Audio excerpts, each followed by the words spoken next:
हरे कृष्णा, राधे राधे, राधा वल्लभ, श्री हरिवंश। तो स्वागत है आपका हमारे एक और नए ब्लॉग में। और अभी मैं जैसा कि मैंने लास्ट ब्लॉग में आपको बोला था कि ब्रजमंडल आए हुए हैं ठाकुर जी की कृपा से। तो वहाँ के जो सुंदर सुंदर मंदिरों के दर्शन है वो मैं आपको वीडियो के माध्यम से करा रही हूँ। तो आप जरूर से वीडियो में लास्ट तक बने रहिएगा और वीडियो को कम्प्लीटली वॉच कीजिएगा। तो देखो, मैंने कहा था आपसे कि हम रमन रेती जाएंगे। तो रमन रेती हम आ चुके थे और ये वहाँ का कुछ परिसर था। और ये देखो, बहुत सुंदर है रमन रेती। कभी भी आप आइए तो रमन रेती जरूर से आइएगा। ब्रजमंडल कभी भी आप आते हैं या दाऊजी आप आते हैं तो बहुत अच्छी व्यवस्था है, सबसे अच्छी बात है। और सबसे ये है कि जो वहाँ पे भक्तों को ना बिल्कुल भी किसी भी चीज की परेशानी नहीं होती। साथ में बहुत सुंदर सुंदर आपको ठाकुर जी के जो दर्शन है, कीर्तन है, संकीर्तन है, भक्तों का जो स्वरूप है, अद्भुत स्वरूप वो देखने को मिलता है। तो भी हम लोग आ गए थे तो हम लोग प्रसाद लेकर के आए थे साथ में, जैसा कि मैंने आपको बताया था लास्ट वीडियो में कि भूख लगी थी। तो फिर हम लोगों ने कैंटीन पे आकर के जो प्रसाद था वो पाया था। प्रसाद पाने के बाद में फिर हम लोग अंदर जो आश्रम है रमन रेती जी का, वहां पे हम निकल लिए थे। तो बाहर ये जो थोड़ा सा बाहर का दृश्य है, यहाँ पे ना बहुत सारे हिरन है। ये आप कभी गए होंगे तो आपने जरूर से देखे होंगे। ये वहाँ पे खूब सारे हिरन है। तो ये वहाँ पे इस तरीके से हिरन घूमते रहते हैं बाहर, एक पार्क सा है इनका। तो वहां पे फिर हमने ये हिरन मतलब काफी देर इनको देखा, बहुत सुंदर लग रहे थे देखने में। देखो, और ये हमेशा इस पार्क में कभी भी आप आओगे ना तो आपको जरूर से देखने को मिलेंगे। और बहुत से लोग इनको जो दाना वगैरह होता है, गेहूं वगैरह होते हैं, जो भी मतलब प्रसाद होता है उनके पास, वो डालकर जाते हैं ताकि ये अपना जो है उसको चूम ले। तो फिर हमने भी मतलब थोड़ा सा रिकॉर्ड किया और बहुत सारे काफी लोग सारे लोग मतलब शूट कर रहे थे और वीडियोस भी बना रहे थे। क्योंकि जब कभी मतलब टाइम मिल पाता है गृहस्थ लोगों को तो वो मुश्किल से निकल पाते हैं दर्शन वगैरह करने के लिए। और इन दिवस में तो अगर निकल जाए तो वो बस मान के चलो कि बहुत ही अद्भुत महिमा होती है। तो फिर हम लोग आ चुके थे मंदिर के गेट पर, मतलब आश्रम के गेट पर। और यहाँ पे आप कभी भी आओगे ना तो आपको अंदर भी खूब बढ़िया प्रसादी, जो सात्विक प्रसादी होती है, जो यहाँ के बालकों को, यहाँ के गुरु जो परंपरा है उन शिष्यों को पवाई जाती है, वही आपको भी प्रसादी पाने को मिलती है। तो कभी भी आप अगर यहाँ पे आए तो प्रसादी जरूर से पाइएगा। और रमन रेती जी का ये देखो भव्य सा जो था अंदर द्वार था और हम फिर अंदर इसमें जो थे प्रवेश करते जा रहे थे। और आज बहुत सुंदर जो था भक्तों का जो वहां पे जमावड़ा था वो बहुत सुंदर लगा हुआ था और बहुत अच्छा लग रहा था देखने में। देखो कुछ इस तरीके का यहाँ पे ये एंट्रेंस है, मतलब जब हम यहाँ पे घुसते हैं अंदर प्रवेश करते हैं तो इस तरीके का ये एंट्रेंस है। बदलते रहते हैं, थोड़े थोड़े टाइम बाद जाओ तो थोड़ा और मतलब बन जाता है।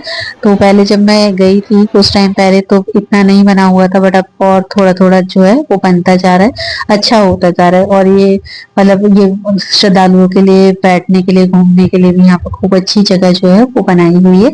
और इस तरीके से सब लोग ना, शाम का टाइम था तो सभी लोगों को ये था दर्शन करने, क्योंकि ये बहुत बड़ा जो है बहुत बड़ा है रमन रेती का जो आश्रम है। आप कभी आओगे ना तो आप आकर के देखिएगा। और यहाँ पे देखो ये जो हाथी था इसका भी सब लोग बहुत दर्शन कर रहे थे, वीडियो रिकॉर्ड कर रहे थे, क्योंकि कहा जाता है कि यहाँ पे हाथी भी आरती करते हैं ठाकुर जी की। और देखो कितना सुंदर श्रृंगार किया हुआ था हाथी का जो था, शायद रंगोली बनाई हुई थी, रंगोली। और वो बालकों को और सब भी बड़े जनते को उनको हाथों से जो थे आशीर्वाद मतलब दिलवा रहे थे, इस तरीके का ये संकीर्तन हो रहा था।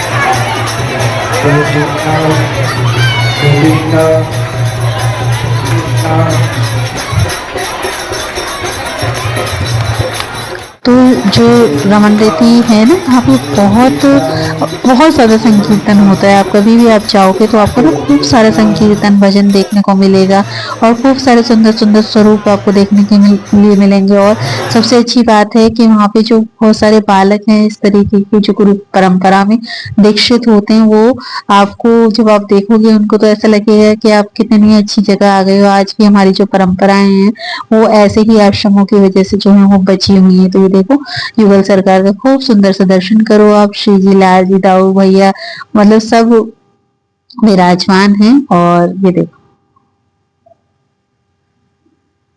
कितने सुंदर लग रहे हैं, कितने प्यारे लग रहे हैं मनमोहक। और ये रमन रेती जी वाले जो महाराज जी हैं, उन्हीं का आश्रम है, बहुत सुंदर आश्रम है। आप जब भी आए तो आप जरूर से दर्शन करने के लिए आइएगा और अपना अनुभव जरूर से बताइएगा। तो देखो हमने खूब अच्छे से दर्शन कर लिए थे, क्योंकि अभी हमें थोड़ा सा आगे भी जाना था, तो हमने दर्शन जल्दी जल्दी जो थे वो किए। और दर्शन करने के बाद में फिर हम लोग निकले बाहर की तरफ, क्योंकि जो वहाँ पे रेत है, ऐसा कहा जाता है, वहाँ की ऐसी मान्यता है कि जो ठाकुर जी थे वो वहाँ पे उसी रेत में ठाकुर जी खेला करते थे। तो उसमें जो भी रेत है जो रमन रेती जी का, इसीलिए शायद रमन रेती इनको कहा जाता है।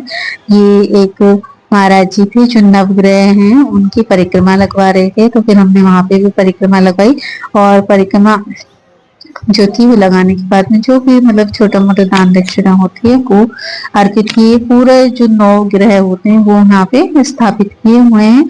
और इस तरीके से कुछ हमारी जो थी वो परिक्रमा वहां पर पूर्ण हुई। तो फिर वहां से हम थोड़ा सा आगे निकले, तो ये देखो आ गए ना ब्रह्मन देती वाले जो मेन स्थान होता है। ये यहाँ पे खूब लोग अपना जो कष्ट पीड़ा होती है, कहते हैं कि ठाकुर जी इस रेत में स्वयं खेले हैं, स्वयं चले हैं। सच में 5,000 वर्ष पूर्व ठाकुर जी स्वयं यहाँ खेला करते थे। तो इस जो भी इस रेत में आके खेलता है, कूदता है और उस रेत में लौटता है, उसी सब दुख दरिद्र को ठाकुर जी जो है वो हार लेती है। तो फिर मैंने थोड़ा सा ठाकुर जी को दोबारा से इस रेत में जो था वो लेटाया, टोकरी समेटी, ज्यादा तो नहीं किया क्योंकि फिर वो मट्टी में हो जाते, ज्यादा रेता में हो जाते, तो उनके वस्त्र फिर बदलने पड़ते, क्योंकि लालची हैं पर उनकी एक मर्यादा भी है, भगवान भी है, तो मर्यादा रखनी पड़ती है। फिर देखो फिर मैं जो थी वो फिर मैंने फिर लगाना प्रारंभ किया। जो रेते में लोट मारना होता है, इस तरीके से लोट मारी जाती है रेते में। और सारे भक्तजन, बहुत सारे भक्तजन घर बना रहे थे, और भी बहुत सारी जो उनकी मनोकामनाएं होती हैं उनको पूर्ण करने के लिए। और इस तरीके से ही वहाँ पे लोट जो है वो लगाई जाती है, जिससे और ये कहा जाता है ठाकुर जी से कि हे प्रभु, जो भी कष्ट पीड़ा है वो सब हर लीजिए आप। तो इस तरीके से हमने और सभी लोगों ने वीरा पापा सबने मतलब जो थी वहां पे इसी तरीके से जो थी वो लोट लगाई, और खूब रेत में जो था ठाकुर जी के रेत में रज रज के आनंद किया। तो इस तरीके से हमने जो रमन रेती में थी वो अपनी दर्शन वगैरह करने के बाद में और कुछ इस तरीके से सुख का थोड़ा अनुभव हमें हुआ। और ये देखो, अब देखो वीरा भी थोड़ा लगाएगा, वैसे लगाना नहीं चाह रहा था वो, क्योंकि वो बच्चे होते हैं ना, उनका जब मन नहीं होता तो उनसे जबरदस्ती कोई कार्य कराओ तो नहीं करते, क्योंकि उसको लग रहा था मेरे कपड़े गंदे हो जाएंगे। बट ये भाव यहाँ नहीं रखना चाहिए, क्योंकि जब पहली बार आए थे तो हमें नहीं पता था, और बहुत सारे लोग पहले खेल रहे थे, पर हम लोग उस टाइम नहीं खेले थे रेत में, और हम लोग ऐसे चले गए थे दर्शन करके। बट जब बाद में पता चला कि नहीं, यहाँ की तो बहुत महिमा है इस रेत की, और ऐसा कहा जाता है ठाकुर जी जो भी इस रेत में लूट मार के जाता है, खेल के जाता है। और इस रेत में जो घर होते हैं, देखो कितने सारे लोग घर बना रहे हैं अपनी मनोकामना पूर्ति के लिए, तो ये सब मतलब सिद्ध होता है।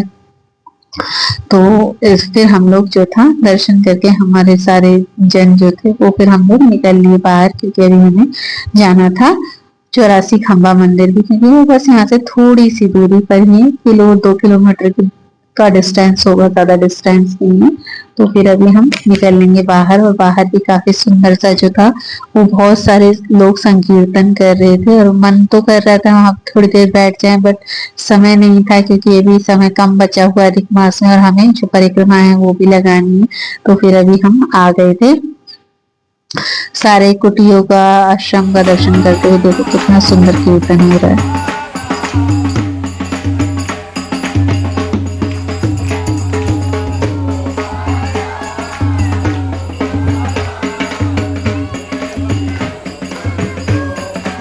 और यही जो होती है ना, वही ठाकुर जी की सच्ची सेवा होती है, कि उनके धाम में आकर उनका जितना नाम स्मरण कर लिया जाए वो सब में उत्तम होता है। फिर हम लोग बाहर आ गए थे, और बाहर आने के बाद में फिर हम आ गए थे 84 खंबा वाले मंदिर पर। तो ये देखो, ये 84 खंबा जी का नंद भवन मंदिर है, और इसमें नंद बाबा, यशोदा मैया, दाऊ जी, और क्या कहते हैं आपके लाल जी, श्री जी सब विराजमान है और खूब सुंदर सुंदर वहां पे दर्शन हुए। ये देखो बाहर भी लाल जी का स्वरूप जो है वो विराजमान है। फिर हम लोग गए अंदर की तरफ, अंदर भी फिर हम लोगों ने दर्शन किए और ये कुछ इस तरीके के टाइले पत्थर लगे होते हैं जो भक्तजन होते हैं अपनी मनोकामना पूर्ति के बाद में फिर वो इस तरीके के जो पत्थर वगैरह होते हैं वो लगवाते हैं अपने नामों से या फिर जो भी उनके पूर्वज होते हैं उनके नामों से।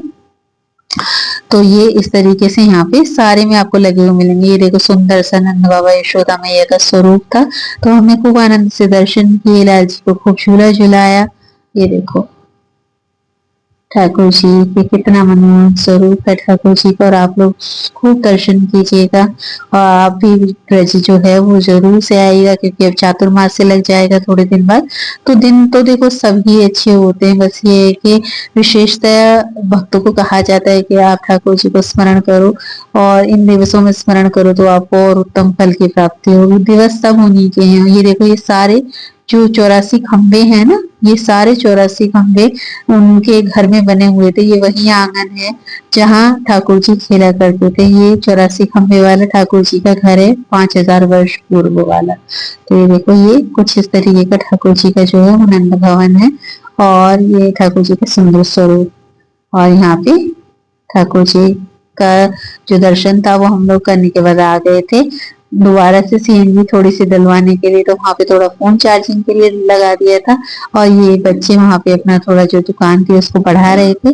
तो आप लोगों को ठाकुर जी के दर्शन कैसे लगे और आप लोगों को ब्लॉग कैसा लगा जरूर से बताइएगा। मिलते हैं एक और नए नेक्स्ट वीडियो, तब तक के लिए राधे राधे।